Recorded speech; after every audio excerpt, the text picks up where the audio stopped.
Hello guys, welcome back to my channel.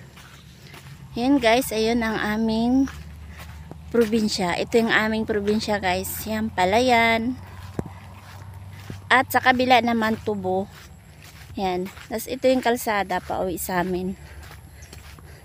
Naka-helmet ako guys. Gawa ng galing akong school. Naghatid ng request ng Form 137 sa anak ko. Tapos nagpa-drop na lang ako dun sa kalsada dahil didiretso sila dun sa palengke.